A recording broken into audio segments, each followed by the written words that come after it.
What secrets lie hidden in the art of the ancients? From cryptic symbols to breathtaking masterpieces, the past whispers clues about civilizations long gone. Today we're diving into the world of ancient artwork, although sometimes not so ancient, deciphering the messages they left behind. Were these just simple markings, or something far more significant? Let's find out.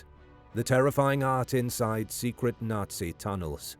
Astonishing pictures reveal a world of horror. A city of underground Nazi bunkers has been shown to the world, but there's more than empty lockers and forgotten dishes in these tunnels. There are some images stenciled on the wall that some might call art and others might consider abominable. The Germans were desperate to maintain their iron grip on Europe during World War II. They built a secret series of tunnels underneath the Dutch countryside that were home to 900 military buildings and 135,000 people. I wasn't kidding when I said this place was an underground city. The size is staggering even by today's standards. 135,000 people is enough to fill a city that has at least 2 movie theaters, but this was all underground. Talk about a cramped living space. Those who built this monstrosity named it the String of Pearls. It was constructed by entire legions of slave laborers from the Netherlands, with a rather heavy helping hand by the German army engineers. It was all part of an even bigger and more diabolical project known as the Atlantic Wall.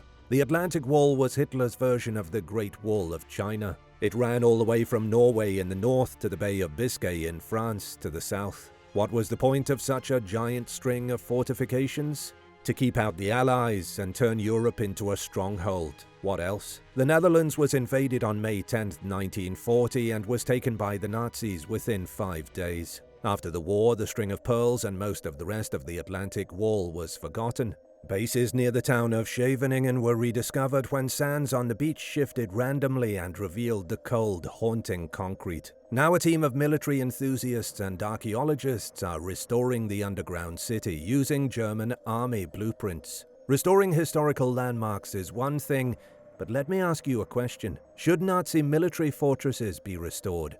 And what about inside? Take a look at this image. This is a Nazi eagle found stenciled on the wall of one of the bunkers, thanks to Solveig Grote. It's a powerful image with a meaning not so secret. It was the symbol of the Third Reich. But should it be considered and restored the same as a Roman mosaic or Sumerian tablet? I'm curious to know your thoughts, so leave them in the comments. Here are some more images of the underground city. This is a spooky tunnel, and here's what looks like a dining room for Nazis. They must have left in a hurry because they didn't even clear their dishes off the table.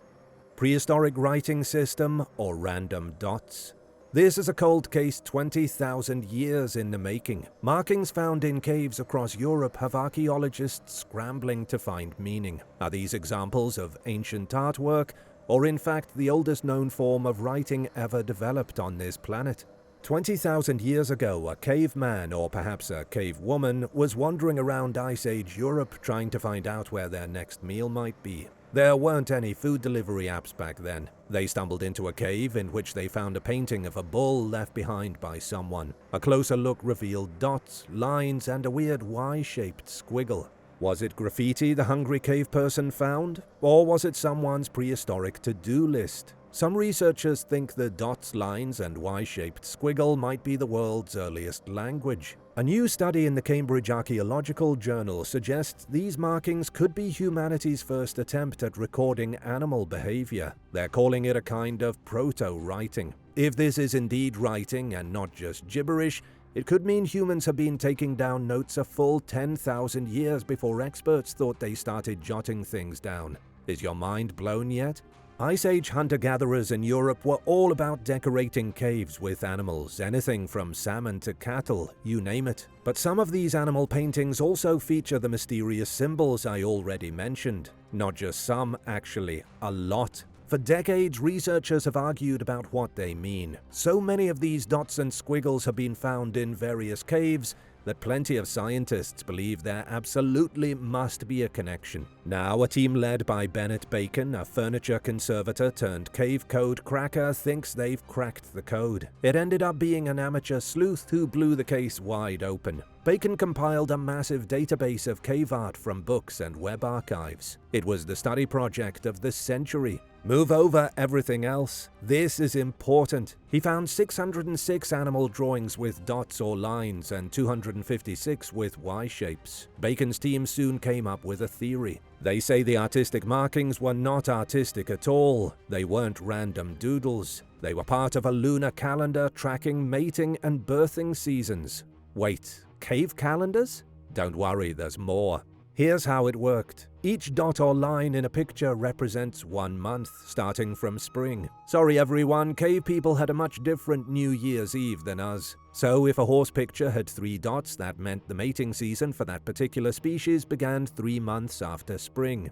As for the Y shape, that marked the month the animal gave birth. Pretty neat, right? Using this simple system, prehistoric people could track when to hunt animals. But how do you know the team is correct in their theory? A big thing to consider is that no sequence found had more than 13 symbols, exactly the number of months in a lunar year which our old cave friends followed. Could it be a coincidence? Archaeologist Paul Pettit from Durham University doesn't think so. Pettit said this type of calendar is exactly what he would expect Ice Age hunter-gatherers to care about. Knowing when animals are busy mating or birthing is survival gold, like knowing when all the best sales are coming before they're announced. Of course, not everyone's convinced. They never are. Paleoanthropologist Melanie Chang from Portland State University thinks the hypothesis might be a bit wobbly. She told Live Science that the researchers' conclusions don't really address other possible meanings for the marks. I'm curious to know your thoughts. Are these dots and lines the world's first language and calendar system, or is it a bunch of baloney? And now for a quick break because it's shout-out time. I wanted to give a big thank you to Steve Schauble and Brandon Shelters for supporting this channel. Be sure to subscribe if you haven't already for more videos like this. This painted bone is weird. This next one is shocking to say the least. 1 bone, 1 quarry, 1 familiar empire. But this bizarre discovery of a long-lost piece of artwork is anything but familiar. Hold on to your britches because archaeology just gave us a story that's more than a little unusual. While digging around outside London, archaeologists stumbled upon something that immediately stood out from a pile of ancient bones. Amidst the remains of pigs, cows, and horses, they found, brace yourself, a painted dog's penis bone. Yes, you heard that right. I don't think I want to repeat it, so I'll give you the scientific explanation. It's called a dog baculum. Every boy dog has one. But this particular baculum was painted with red ochre, a mineral used by ancient peoples for various purposes, including artwork and rituals. Only this wasn't a bone used in average Roman rituals. This recent discovery is the only known instance of a dog's nether region being found decorated in such a way, making it one heck of a rare discovery. I want to know who did it. Who had the idea to remove that part of a dog and then paint it? It's bonkers. It's not just a first for the Roman Empire, but for every empire, which leads me to believe that there was more than simple artwork at play here. Surely it wasn't a quirky pet accessory, but then what? Ellen Green, a bioarchaeologist from the University of Reading, was the one who spotted this bone in the ancient quarry shaft near Ewell, just south of London, at what's known as the Nescott site. In 2015, Ellen and other archaeologists dug down about 13 feet into the limestone quarry. What they pulled up was a treasure trove of animal and human bones dating to the late 1st to early 2nd century AD. That was when Britain was property of Rome. Among the more than 280 bones from animals like pigs and sheep, a whopping 70% were from dogs, specifically from smaller breeds like terriers and corgis. These were ancient lapdogs beyond a doubt. Archaeologists found no signs of butchering or disease, meaning the dogs had probably been taken care of rather well. Okay, but let's get back to the penis bone. Sorry, I mean dog baculum. Why paint it red? Through a technique called X-ray fluorescence, Ellen Green found traces of iron oxide on the bone, meaning the paint job was 100% intentional. Someone definitely gave this bone a makeover, and it likely had something to do with the Roman obsession over male private parts. Ancient Romans often used phalluses as symbols of luck and protection, a bit like how we use our lucky rabbit's foot today. I'm not sure which is weirder when you really start to think about wearing a rabbit's severed foot. The dog bone amulet wasn't just for good vibes. It was likely tied to a fertility ritual, especially since the pit also contained a bunch of young animals. Many of the animals had been born during spring and summer, the key seasons for planting crops like barley. All signs point to this work of art being the lost piece of a lost unknown Roman ceremony. The secret path to Noah's Ark. Imagine unlocking a 3,000-year-old treasure map to Noah's Ark. But no, you don't have to imagine it because it's really happening right now. Well, not this very second. But it was recently that scientists used something called the Imago Mundi to get a lock on the legendary Ark. The Imago Mundi is a 3,000-year-old clay tablet that's been collecting dust at the British Museum since 1882. This isn't just any old artifact. It's not just a genius work of art, it's the world's oldest map. Don't get too excited because the old clay tablet doesn't exactly stand up to modern GPS. It's a 2D circular map of the known world, or rather the known world to the Babylonians. It has Mesopotamia smack dab in the center because obviously the Babylonians thought they were the main characters of ancient history. Surrounding this early depiction of Earth is what's labeled as the Bitter River in cuneiform script. It marks the edge of the world like a giant moat. Go beyond the Bitter River and you'll definitely fall off the map and into oblivion. It's not until you flip the tablet over that the fun really starts. It's time for an ancient road trip. On its back, the Imago Mundi offers a travel guide to Urartu, which is the ancient name for Ararat. Now, if Ararat sounds familiar, that's because it's kind of a big deal. Ararat was the mountain where Noah's Ark supposedly parked after the Great Flood. The issue is that the directions aren't great. The tablet says things like, to the fourth to which you must travel 7 leagues. Maybe they knew what that meant, but no one alive today does. You're probably a little confused about the timeline here. Why did an ancient Babylonian tablet offer directions to where Noah's Ark landed before the story of Noah's Ark was even told? Because the Babylonians had their own version. The church would rather you didn't know that the story of Noah in the Bible is copied from the Babylonians. Their hero was named Utnapishtim. Just like Noah, he too got the divine green light to build a massive boat. The flood lasted 150 days, and when the waters finally receded, where did Utnapishtim end up? You guessed it, the same place Noah ended up, Urartu, aka Mount Ararat. Dr. Irving Finkel, the British Museum's resident cuneiform wizard, explained that the Imago Mundi proves the two flood stories were the same. Irving said that to the Babylonians, the location of Utnapishtim's Ark was a matter of fact. They believed that if you followed the treasure map on the clay tablet, you would find the remnants of the gigantic boat. But does this prove the biblical story really happened? Even if the Bible did commit some light plagiarism, the beautifully drawn map, part doodle and part enigma, seems to suggest the boat was real. Over in Turkey, a team from Istanbul Technical University has been excavating Mount Ararat for years, hoping to prove this very thing. In 2023, they found clay, marine materials, and even seafood, suggesting humans were in the area between 3,000 and 5,000 years ago. It doesn't prove the Ark landed on the mountain, but it does prove humans were there at around the time Noah was supposedly jump-starting civilization. Whose team are you on? Are you Team Noah or Team Utnapishtim?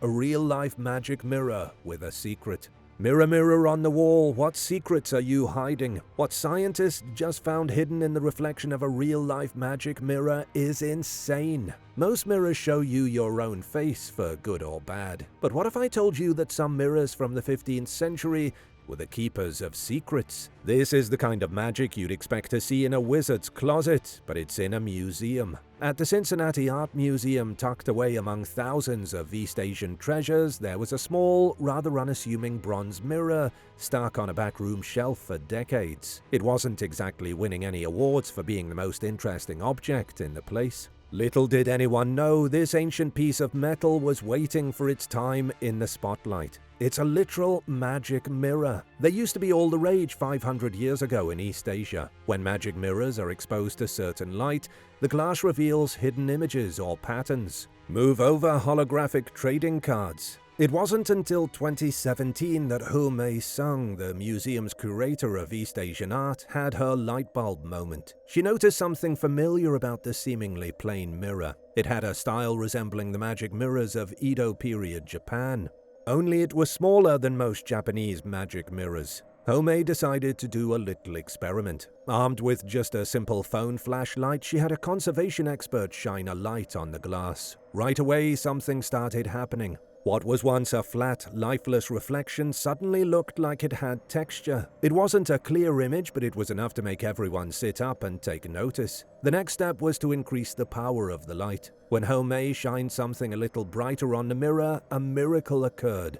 Well, close to a miracle. A Buddha appeared as if by magic in the mirror. It was the Amitabha, a special type of Buddha often associated with paradise and enlightenment. The Amitabha had rays of light shooting from him like the rays of Jesus's halo. The mirror, about 8.5 inches in diameter, likely once hung in a temple or noble household as a spiritual symbol somewhere in China. It was first recorded in the museum's collection in 1961, but Homei suspects it could have arrived much earlier. It's amazing that it was neglected for so long without anyone realizing its significance. To make this even more exciting, the discovery makes the Cincinnati Art Museum one of the few institutions in the world to own such a rare magic mirror. According to Ho Sung, there are only 3 other known Buddhist-themed mirrors out there, including one at the Metropolitan Museum of Art in New York. The most impressive part isn't the hidden art or the mystical symbolism of the Buddha. The most amazing part, in my opinion, is the technology that went into making this mirror. I can tell you how the optical illusion works, yes, but no one really knows how the craftspeople pulled it off. Artisans created magic mirrors by carefully carving designs onto one side of a bronze plate. Then they polished the other side to perfection, creating a reflective surface that seemed blank. The trick is that because the plate wasn't entirely flat, light would hit it in such a way that it revealed the hidden images. Think of it like an optical game of hide and seek. The more you shine the light just right, the more secrets the mirror gives up. No light, no secret art. How they pulled off the illusion is a frustrating mystery. The mirror's surface had to be polished just right, and that's a skill so rare it's one of the reasons why these mirrors are so special and few in number. How would you like your own magic mirror? What secret artwork would you hide in it? The steamy side of Pompeii. A time capsule too raunchy for MTV has been found after 2,000 years in a place archaeologists had not expected. It's looking like the ancient city of Pompeii may have truly been destroyed by the gods for their sins. They were total deviants. I gladly welcome you to the House of Phaedra, a small Roman home that's been hiding beneath volcanic ash since the eruption of Mount Vesuvius in 79 AD. It's not your average digs, let me tell you. While the house is on the petite side, it's overflowing with art so opulent you'd think the ancient Romans had a Pinterest board for the ultimate wall decor. This house has everything you didn't know you needed in home art. Mythological gods, half-naked nymphs, and even a satyr. Again with the half-goat creatures. The satyr is pictured getting a little friendly with one of the nymphs. Then things spice up considerably. There's a steamy scene with the goddess Venus and the god Adonis being a whole lot more than friendly, because who doesn't want to see the gods getting their flirt on? Keep in mind, all of these raunchy images are scattered throughout the house, frescoed on the walls in bright colors. But it's not just smut for smut's sake, like that book you secretly like with the ripped hunk on the cover. There's a secret message below the adult themes. Alongside intensely charged murals like the one that features the mythological Queen Phaedra almost completely nude, there are depictions of animals and nature with slithering snakes and chirping sparrows. Nothing says home sweet home like a bunch of animals staring back at you. Then there's the altar, and this is where the secrets come out to play. The house had what's known as a domestic altar right at the entrance. Before it was destroyed by the volcano, the altar was colorfully painted and decorated with lots of plants. However, archaeologists can't say what it was used for. What do you think people needed an altar for in a house of smut with bawdy paintings of Zeus dressed as a swan seducing the Spartan queen leader? Maybe it was a keys in the bowl scenario with visitors to the love palace leaving an offering of wine or cheese at the entrance. We may never know. What I can say is that there are a lot of adult content paintings in Pompeii, like the one found of the god Priapus in 2018. The painting shows Priapus, a fertility god, weighing his manhood on a scale. Talk about confidence. But is it something you'd hang over your fireplace? The largest prehistoric rock art is hiding something. South America's most colossal prehistoric rock art is something you have to see to believe. Somewhere in its larger-than-life images is a secret. I'm sure of it. It's up to us to figure out what these forgotten people were trying to tell us. It's not an easy feat to reach Cerro Pintado, aka Painted Hill. You'd be sweating buckets, swatting mosquitoes, and panting like a dog in the hot summer sun. But at the end of the long journey, you will look up and see a colossal snake carved into the side of a hill in the middle of Venezuela. Sounds like one amazing vacation, huh? The giant snake has been on the side of the hill for centuries, possibly millennia. There is a lot about Cerro Pintado that scientists don't know. That's despite having found the huge work of art in the 1940s. That was when Venezuelan archaeologist José María Crucent spotted the oversized serpent and casually jotted down the details in his diary. Why a serpent, though? And why up there on the hill? Were the ancient artists showing off their climbing skills? Or maybe they really loved boas and anacondas? Or, hear me out, could they have carved the image of a preposterously huge snake that tormented their villages and ate their babies? Am I being a bit dramatic?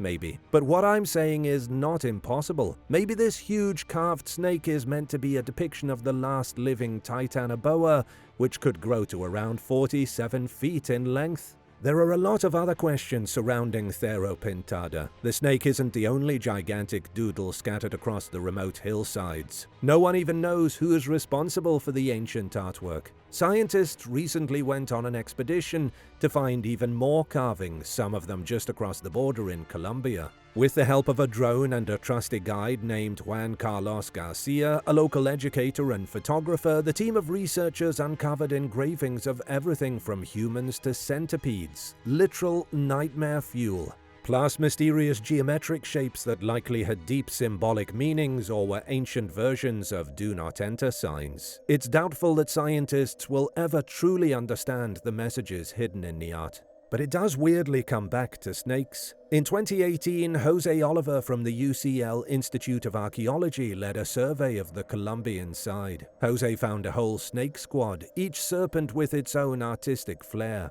It's as if a cult of snake worshippers lived here in the ancient past. Archaeologists believe the geoglyphs were made no earlier than 500 AD, but is that the truth of it? All these carvings seem to whisper stories from the past. They feel to me like tales of mythologies where giant snakes were both creators and guardians of rivers, including the celestial river we today call the Milky Way.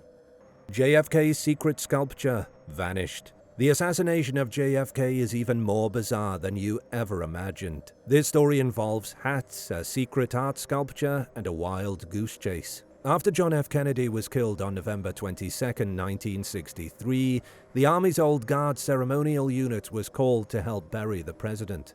The funeral was watched by millions of people on live TV. At Arlington Cemetery, the honor guard performed their duties with precision, including a moving moment where they removed their caps and placed them around JFK's grave. Robert F. Kennedy thought the hat should stay there until they crumbled. And crumbled they did, ashes to ashes and dust to dust. Years later, the hat became the inspiration for a secretive memorial sculpture designed by Jean Schlumberger, a famed Tiffany jeweler, and crafted by Louis Ferron, a sculptor looking to make his mark. The result was a bronze wreath featuring military caps intertwined with driftwood, bamboo, and oak leaves. This sculpture was deeply symbolic, part nature, part military tribute, and a nod to JFK's love of the sea. The plan was to install the wreath at Kennedy's graveside and have it circling the eternal flame. It sounds beautiful, right? It would have been, but it never happened. The wreath vanished without a trace, and then instead of launching an investigation, everyone just sort of forgot about it.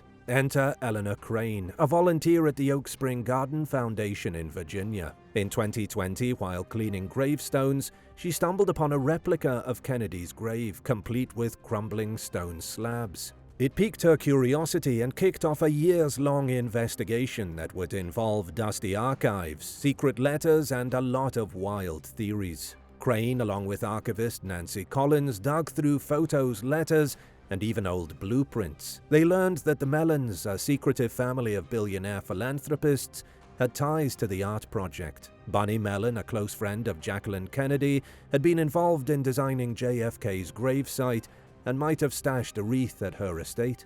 But they still couldn't find it anywhere. They finally decided to search in the most obvious location, the John F. Kennedy Presidential Library. Turns out the wreath had been sitting in crates at the library since 1977. Untouched, forgotten, just basically abandoned.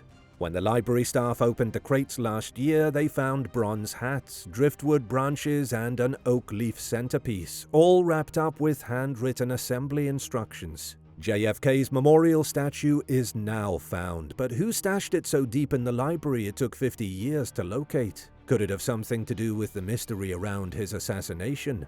Ancient artwork or hidden sanctuary?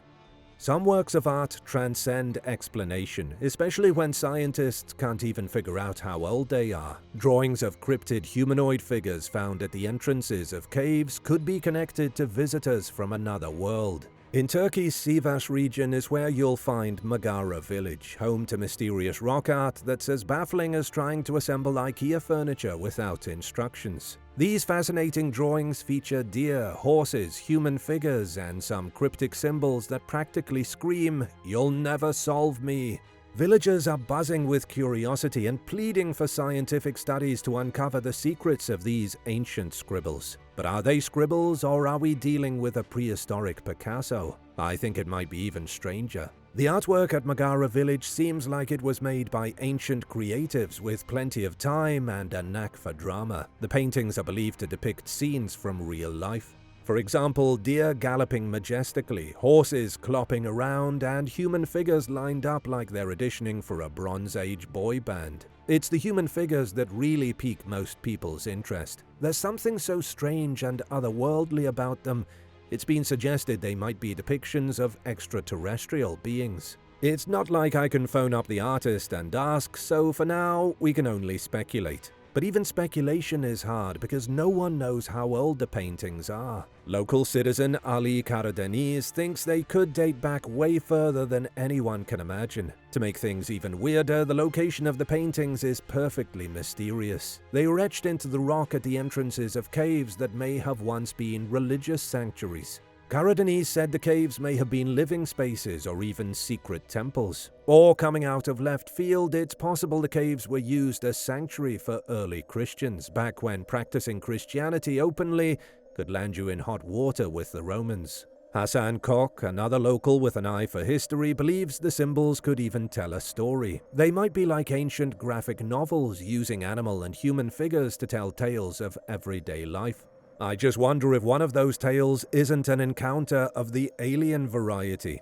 Do you think ancient humans met aliens and celebrated by creating rock art? Let me know your favorite story from today's video in the comments, and thanks for watching. Be sure to hit subscribe if you haven't already, and come back soon for more amazing stuff from the channel.